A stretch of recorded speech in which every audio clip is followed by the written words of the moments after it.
If you're looking for a really affordable bike that has a lot of torque, this just might be the ticket. This is the Mooncool MC3. It's available in both a step-through and step-over version. And although the retail price is $19.99, for Black Friday, they've got them on sale for $13.99. Not only did they lower the price by $600, but it also comes with a bunch of accessories like a second battery that mounts on the bike, 30 amp hours of capacity with dual hub motors for $1,400. Is it too good to be true?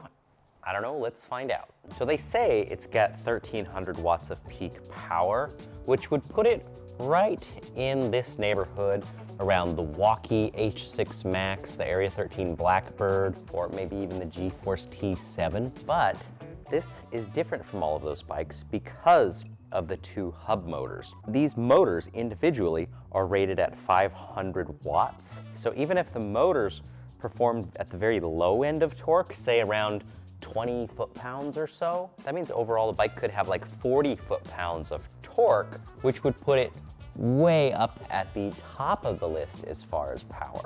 Now, I'm not sure exactly how it's gonna work out. I'm not sure if the motors are gonna be quite that powerful or not. Some of you might be wondering, how are you gonna test dual motors on your dyno when the dyno only spins the rear wheel? And if you're thinking I have a trick up my sleeve, I don't really actually. I've got to run the wheels separately. Thankfully, this bike has a switch right here that says F, D, and R. I'm hoping that's front motor, dual motors, or just the rear motor. I know you can select between them. So what I got to do is test the rear motor, verify how much power it has, and then we can turn the bike around and run the front motor. Thankfully, the direction of the dyno actually doesn't matter. And then we can just take those two results and add them together. That's gonna give our peak wattage and our peak torque, assuming both motors were actually in use. So this should be just the rear motor. Let me make sure. Yep, that looks like it's gonna work. Getting over 750 watts so far. Not a lot on the top end. I think it's limiting itself to 20 miles an hour, but it does seem like we're getting the peak torque and wattage out of it. Well, if the front motor performs like this, these are gonna be some pretty impressive numbers. That's 790 watts and 22.49 foot-pounds. So if we double that, that could in theory be 45 foot-pounds of torque and well over 1,500 watts of power. I think it's worth mentioning that the rear motor by itself already makes this bike more powerful than any of the Rad Power bikes. The Cycle-On, it's putting it just below the Jansno X50. This just feels so wrong doing everything this direction.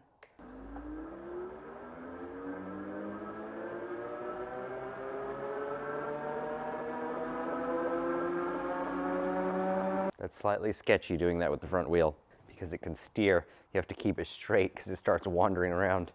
But it worked. So I'm showing 862 watts on the front wheel and right about the same torque, 22.58 foot-pounds. So I'm gonna add those together. When I actually get this thing out on the road, I think I'll be able to get a better feel for these figures and tell you if that seems accurate or not. What that's telling me is that this thing should accelerate rather quickly. So running them individually, that is 1,652 watts. Now, I can't tell you if these numbers are 100% accurate. If this bike is using a single motor controller, it might produce less power than this overall when it's feeding power to both wheels. In other words, it might be splitting up the power between both of them. So I just want you guys to know that this is an all-wheel drive bike. We've tested it a little bit differently. If we're comparing it versus other all-wheel drive bikes, the results will be fair. Is this really fair versus other bikes? I think the only way to know that for sure would be to take several of those other bikes and like do a drag race side by side. Until I do that, just know that these results could be skewed a little bit. But for now, I'm gonna put it up on the board where it goes with these figures. And that does make it one of the most powerful bikes I've tested, possibly.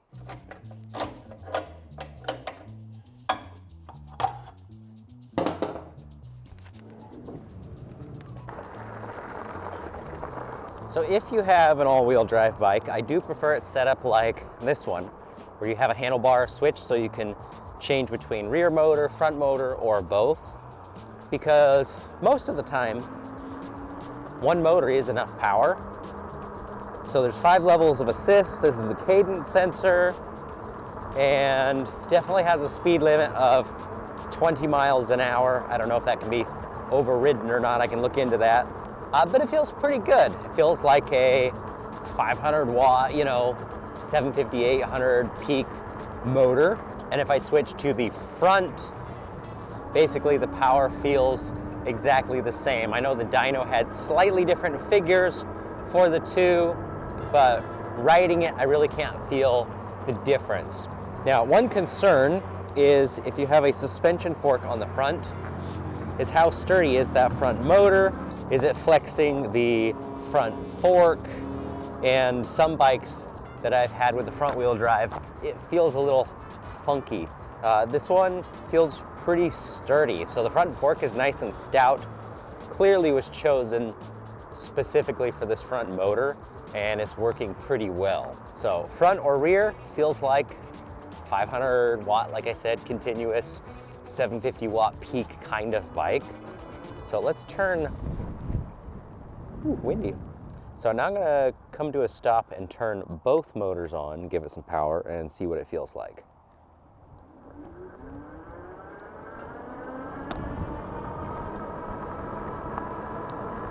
So it's noticeably different from a single motor, but it's not like 1600 watts power. My concern was that adding those two numbers together was not going to be an accurate representation, because the motor controller is probably dividing its current between both of them, so it can't actually do a max output of, that 1600 watt figure we're seeing. I think what I got to do is go to a really steep hill and throttle up the hill. So there's one right over here that most bikes just absolutely crawl up. I'm hoping that's where this bike really shines. But it's got hydraulic brakes. They look like 180 millimeter rotors. Stop. I can lock the front and rear brakes up just fine. So the brakes are good. I thought it said on their website that the bike weighs 100 pounds. It didn't feel like 100 pounds. Maybe that was with the second battery or something. So cruising up this side of the hill, the bike didn't slow down at all. I'm still just maxing out at that 20 mile an hour speed limit. It hits 19 and a half, and that's where it cuts off. So I think I want to do a running start first and go up this hill and see how it performs. And if it doesn't slow down at all, then I want to do a stop and start midway up. So I'm at the speed limit, more or less. Now we're getting to the hill. 18, 17, 16, 15 and a half miles an hour. So I would say it's faster than most up the hill. I think some of those higher torque bikes that were in the 1300 watt range, that are in the 30 to 35 foot-pound figures, are probably gonna perform on par with this up the hill. And I think if you get into some of those 1000 watt mid-drives, I think they're still gonna pass this bike up. So that's where it kind of falls in. This is the real test of an all-wheel drive bike. When you got two motors, you got double the torque. There's a really steep hill. I'm stopped right in the middle. Some bikes would not like this at all. They probably would stall. Let's see what happens. A little bit of front wheel slip. So that's impressive. Not only did it go up the hill, I actually accelerated right up to speed. I'm certainly curious to see if the speed limit can be removed on this easily. because that 20-mile-an-hour speed limit is just kind of a bummer. Let's see.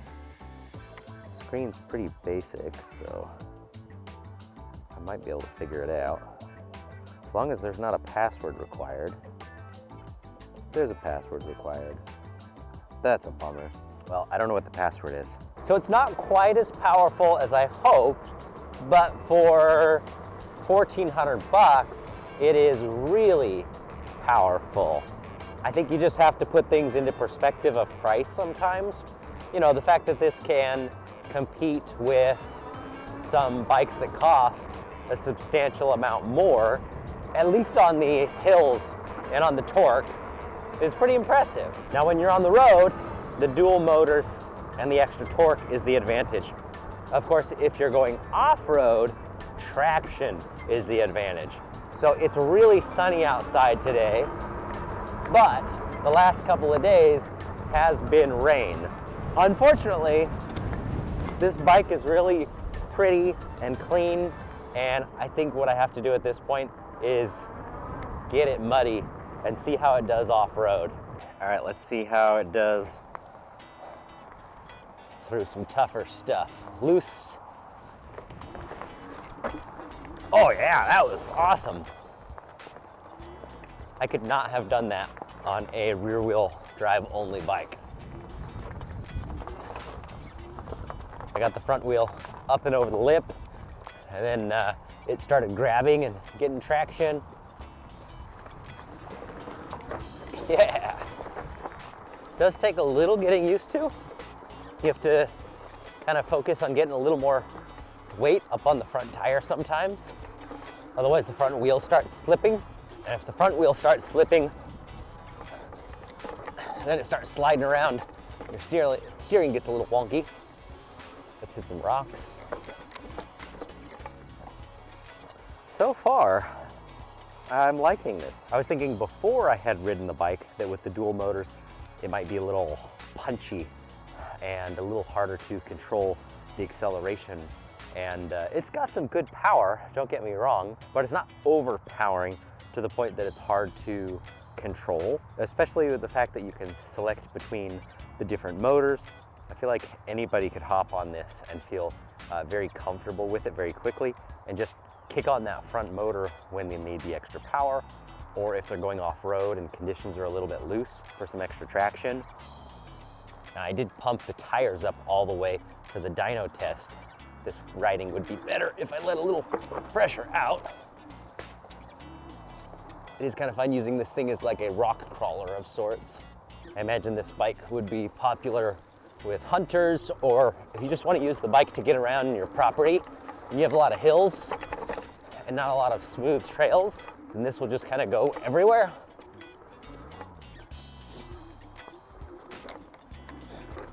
Kind of reminds me of the Ubco 2x2. That's an all-wheel drive moped. Now it's not quite as powerful as one of those, but it also doesn't have the giant price tag. Oh, it just keeps crawling. It just keeps going. Oh, there's a post. Yep, just crawls right over it. So I would not try to crawl over these rocks on most of my other bikes. It's just difficult enough that if your rear tire slips at all, then you're falling over to one side or the other, or it's washing out. And the fact that you've got the front tire also pulling you through, I feel much more confident trying something like this.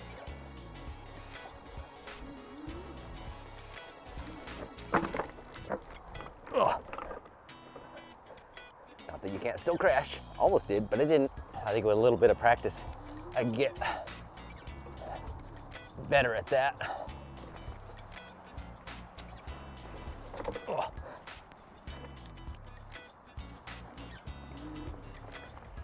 Let's see if I can crawl out of this right here. This is gonna be tough. Oh yeah, made it. And 100% couldn't have made that without the all-wheel drive. Not a chance. Now this is really wet and mushy. There's some rocks, there's grass. And it's just driving through like a tank.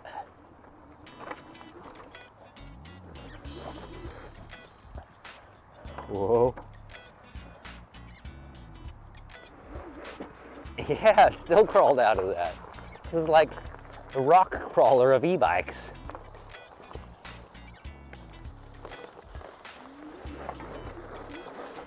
Look at that front wheel go. So I can just head right in here and crawl right on out. Whew. You just gotta try and keep that front wheel straight. Let's see, can we crawl out of this hole? Yeah. I was worried I was gonna get it muddy. I'm doing a good job of that. All right, this is pretty steep right here. I don't know if the camera can really do this justice right here, but you got like a 2 to 3 foot wall on both sides of this ditch right here. Little bit of a slope in certain spots. Definitely doesn't look like anything you could climb up with a normal bike. Like here's basically vertical, but if I just kind of get my pedals out of the way and just start going, it'll just pull me up and out. I can see that this bike would be really good in the snow. Oh. And out. Crawling, come on, yeah. Brakes are good. Well, that's not too bad. I got a little bit muddy, nothing too crazy. So this front fork is nice and stout. The motor's bolted in, waterproof connectors on the motor cable. Yes, the bike does have a headlight. Tail light is just a separate battery powered one. It's not integrated, unfortunately. And is using a 7-speed shifter. Kind of looks like a Shimano copy of some sort. It's not. It's a LT-Woo A2. I didn't have any issues with it. The hydraulic brakes are from Star Union Wuxing. You might not recognize that brand, but they make a lot of bicycle parts. And I didn't have any complaints about the brakes. Now the bike is not super fast on the high end. Like I said, it's limited to 20 miles an hour. It looks like I need a password to increase that. But I gotta say, surprisingly, I don't really feel the need to increase the top speed for once. That might sound strange. 20 miles an hour is not that fast. I just had a lot of fun on this bike, going anywhere from like 3 to 5 miles an hour by really focusing on this all-wheel drive setup and using it more like a mini little crawler. And that is where I think this bike really shines. So if you are looking for a bike to get around some rough roads, way off the beaten path somewhere, I think this is a type of bike you should definitely consider. I'm trying to think if there's any major changes that I would make to improve the bike in that way. And it's set up pretty good as it is. The traction on these tires was better than I expected through some of that loose dirt. They were really digging in and doing quite well. There is enough space there. Probably what I would do, if this is what I was going to use it for, instead of a 4-inch tire, I'd probably change the tires out to maybe like a 4.5 or so. Get you a little bit wider contact patch. That'd make the ride a little bit smoother, give you even more grip, and make those off-road sections like that even more fun. I would put some flat out in it. I think with their Black Friday deal, they were offering a rear rack, so you don't even have to buy one of those extra right now if you get one of these guys. Comes with the bike. Obviously the dual battery is kind of a no-brainer, especially since they're offering it for free with their Black Friday pricing right now. Why wouldn't you want to do that? The battery just mounts onto these screws right here, and there is a plug already built in on the frame right down here to connect it. Maybe put some bigger pedals on it with some more grip. These ones aren't bad, but I know if you're really getting into a lot of mud and dirt and you get it on your shoes, you want the largest, most grippy pedals you can get. But I think the brakes are just fine for what this bike is intended for. The power feels pretty good. Like I said, not quite as powerful as some of those 1,500 watt mid-drive motors as far as sheer torque, but this absolutely performs better off-road in loose stuff, trying to climb over logs and bumps. Just having that front wheel drive pulling you over things as the rear wheel is pushing you over is just something you kind of have to experience to know what it really feels like, but it's a lot of fun. Maybe if the bike was more money, I would say it'd be nice to have a torque sensor. That way you could pedal slowly and have a little more control through some of those sections that are kind of technical and rocky, as opposed to the thumb throttle, because e-bike throttles are not the most responsive, not the smoothest way to do things. They work, but a torque sensor is something you can control a little bit better. But for the price, I wasn't expecting a torque sensor. The cadence sensor is working perfectly fine. I honestly have zero complaints about the bike. They even come in nice colors. The display is fairly basic. You've got the power. It kind of just goes up on the bars depending on how much throttle you're using or pedal assist. The battery level's in the middle there. These are the 5 assist levels right here. It shows your speed and then your odometer. I've only gone 5 miles on it. It feels like I've done so much more, but I was going so slowly that it took a long time to cover that 5 miles. The frame felt pretty sturdy. I really don't have any quality concerns on anything at all that I can see. I don't know what else to say other than for an all-wheel drive bike, especially with their Black Friday pricing, this is a pretty killer deal. Thanks Mooncool for sending the bike my way. I enjoyed doing something a little bit different. If you want a really affordable bike that is part rock crawler, you should check these out.